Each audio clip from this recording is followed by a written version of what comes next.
So Russia, namely their leader, Mr. Putin,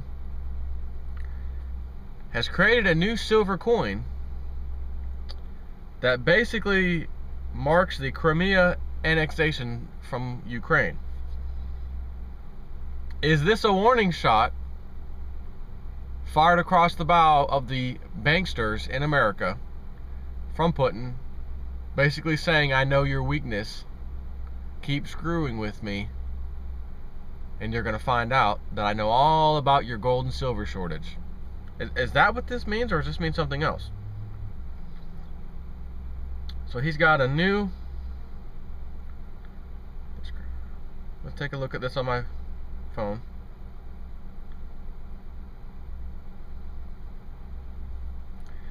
Scroll down a little bit. That's his new coin. His face on one side in former Ukraine, Crimea, on the other side.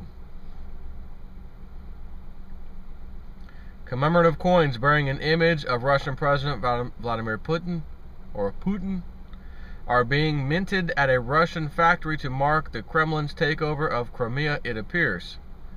Putin's face is on one side of the 2.2 pound coin, while the other shows a map of the Crimean Peninsula, Moscow Daily reports. Or Moscow Daily Komsomol something Pravda reports. Factory director Vladimir Vasyuhin explains that by bringing the Crimean Peninsula, quote, back home, Putin had demonstrated the qualities of a wise strategist and politician. In March, Russia formally took over control of Crimea from Ukraine despite international sanctions. The limited edition of 500 silver coins has been called the Gatherer of Russian Lands, a phrase traditionally associated with Ivan III, better known as Ivan the Great, who significantly expanded Russia's territories during his rule. The coins haven't been priced yet.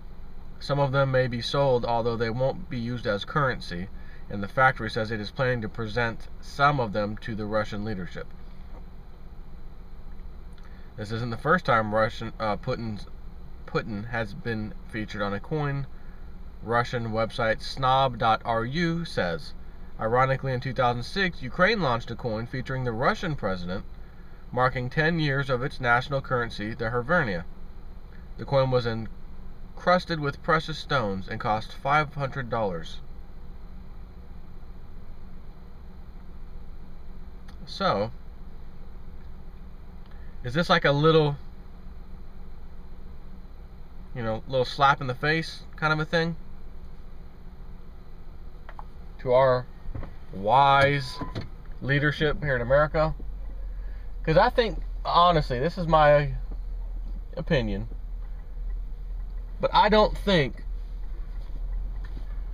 the top people in our country, as far as even the president himself,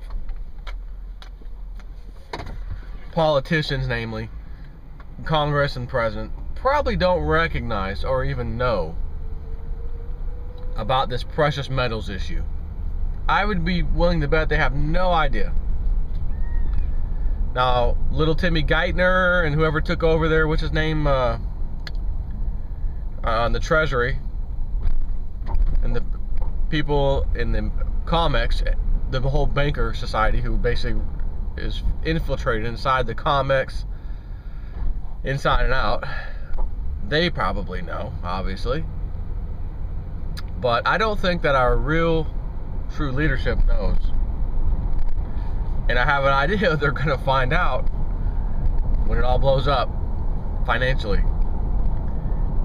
And the fact that Russia is putting, right, we have an area, a pretty significant area of Ukraine, known as the Crimea region, that has basically told Ukraine all the debt, all of the Western banking crap, you guys get to stick with it, see you later, we're out of here, we're going to Russia, we're now becoming a Russian territory. And by the way, little bonus material here, I just read that, well, first, you may have heard of this already. Russia was saying, hey, what's left of Ukraine, former Ukraine, you owe us a few $billions. Matter of fact, several billions of dollars in unpaid gas bills. And because they've gone unpaid for so long, you need to go ahead and cough up that money now to catch back up. And not only that, we want an additional amount on top of it in advance, even though you haven't received the fuel yet, the gas, the oil. So what's the next thing I hear in the news?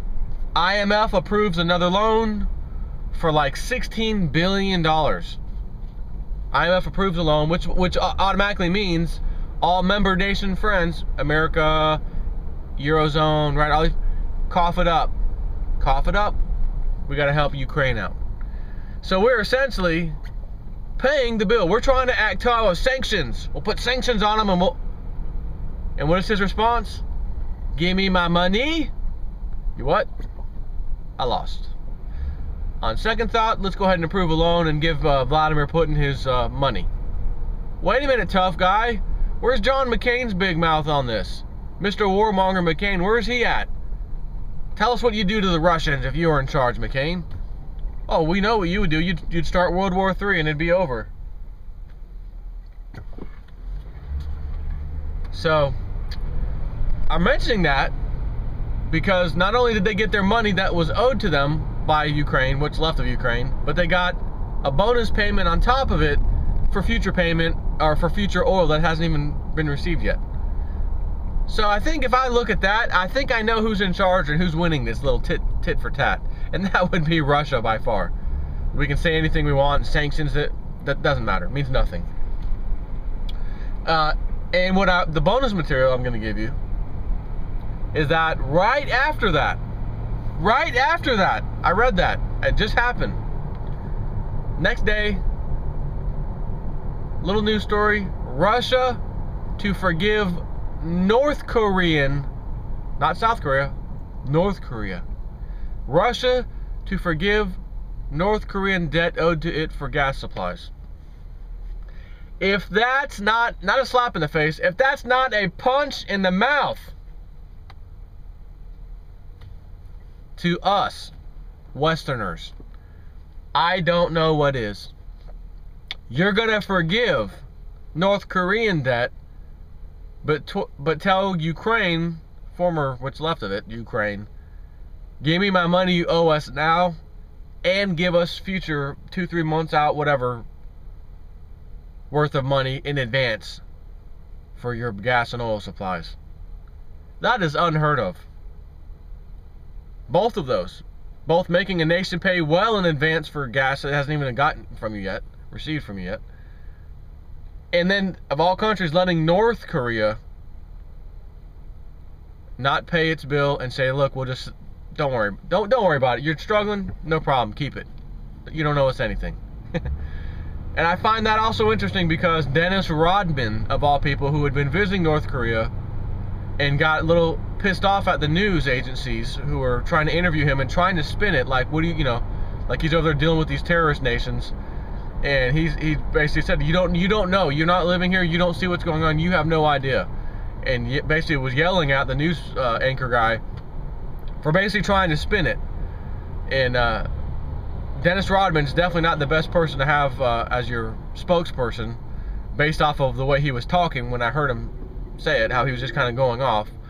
However, he's there with pure humanitarian purposes, which is he sees issues that he would like to be part of and fix. And he realizes that the North Korean government actually likes him, looks up to him, I guess, of course, as a former basketball star, but nonetheless are willing to talk and work with him and tell him all their problems and see if he can kind of be a middleman to fix things. And he's trying, and yet all we hear about is how bad North Korea is, terrorist nation, you know, it's terrible on their people. People can't do anything, they can't listen to any outside news, can't, you know, which, again, I'm not saying that that's right, but I'm going to throw that out there anyways because of all the stuff I'm talking about. So I really think Russia is letting us know, putting us in a little bit of a checkmate. Oh, you got sanctions? Yeah, here's a silver coin shot across the bow. I'm putting my face on one side, and the other side, I'm putting the country I just took, in which you can't do anything about, except give me my money in advance. You guys are gonna pay their bill. America, EU, you guys are paying the bill of Ukraine.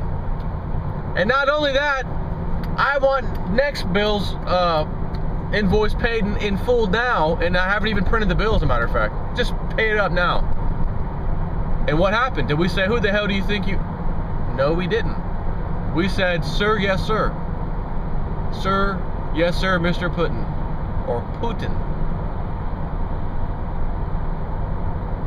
It's a sad day for America.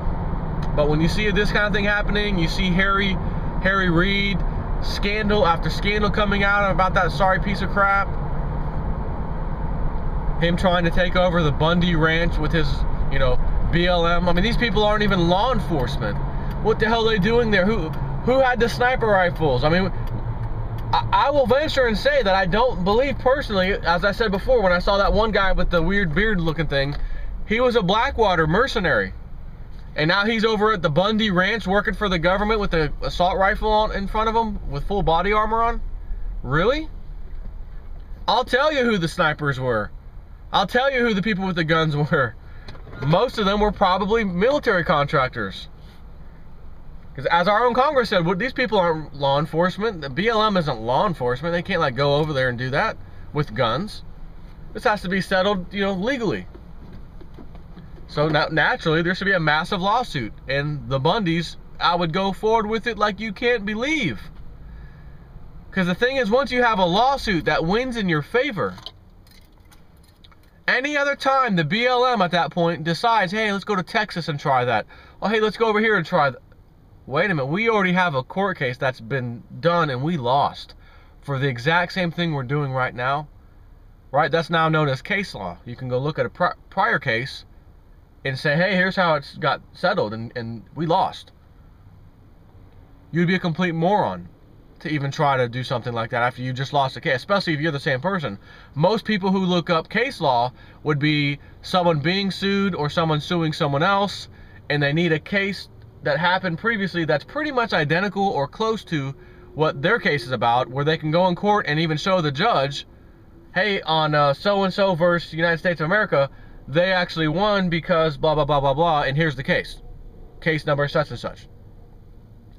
That's using case law in court, and it helps you win because another judge somewhere else already ruled in favor of that person, therefore they're probably going to rule in favor of you too. That's how important case law is to the court system.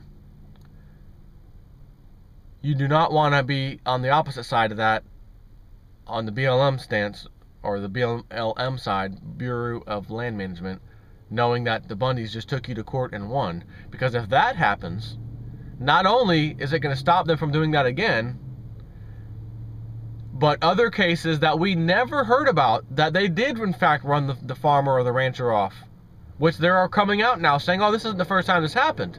You just didn't hear about it. Okay, well, let's hear about those cases. Now they can then sue the BLM and win. Get their cattle back, get their land rights back. That's how you got to do it. However, the problem arises when you have a federally selected, not elected, federally selected judge by the club, most of them are, who then sides with the BLM saying it's in his judge, you know, honorable judge so-and-so's opinion, as a matter of fact of law, that you're in the wrong and the BLM's in the right, and they can continue with what they're doing. That is the problem. So even if you do go to court, you have the chance of, am I going to get another selected judge that's going to find me guilty, or do I get a judge who wasn't selected and was actually elected, not put in power by the club, and I'll actually get a fair trial? We have some tough things happening here in this country to deal with, and as you can tell, as long as I've been doing these videos, years now, has anything at all that I've ever spoken about gotten better or gotten worse? The answer is it's gotten worse. Therefore, it's not cleaning itself up. It doesn't just go away. People are going to have to start really getting involved. Just like you saw at the Bundy Ranch, when physical bodies came to help and protect that man and his land and his cattle. And the BLM backed down. Now, I've got another little tiny bit of a webbot thing I need to do, not right now, in which it talks about, Cliff I talks about the January webbot report that I just did the other day. I told you, hey, here's a few things that it got right. Let's, analyze these things. And he talks about that section where it talked about episodes of the government, and it was speaking about Bundy Ranch. When I did the video, I mentioned how it ties exactly in with the Bundy Ranch situation. It was episodic. So that was only episode 1. And allegedly, according to Cliff, very, very soon, episode 2 is fixing to start. And it should be tied directly to the Bundy Ranch, meaning, okay, the feds have gathered around, now they're going to try to kick down his door. Or something. Or another situation, just like Bundy Ranch, comes into play in the next couple, 2, 3, 4 days or whatever. And it's a very similar situation. One of those two choices. But it should be the Bundy Ranch because it's episodic of that situation, not of another situation that's almost identical. But because the webbot's not perfect, it could be. That's it for now. It's a very short webbot update, and I wrote some notes. I just don't know if it almost wasn't worth mentioning because just mentioned a few things. That's probably the most important to watch for anyways. And he said there's going to be a weird event that happens that is I don't know if it's a precursor to something. I forgot what he said, but it has meaning to him as far as where we are in the timeline of the webbot. And he said it has to do with a woman, a tattooed woman, bending over and showing her goods. It goes on YouTube or wherever, makes the rounds. People hear about it. You see it. You'll hear it. Maybe the mainstream news picks it up and you hear about it on Fox News, or of course they're going to blur it out, whatever. And he says something along the lines, Cliff High, that sure, you're, as a man, your eyes are going to try to be looking somewhere on that picture or that video, but you're not looking in the right spot. There's something else in the video you need to be looking at. Not sure what that means, and he doesn't know either. In other words, is there something in the background that's more important than this woman who's naked bending over? Or is it maybe something on one of her tattoos that we need to look at? I don't know. That's what he said. It's weird. You're going to know it when you see it, obviously. And I think that's just another one of those precursor events to kind of look for. So, we shall see. Take care.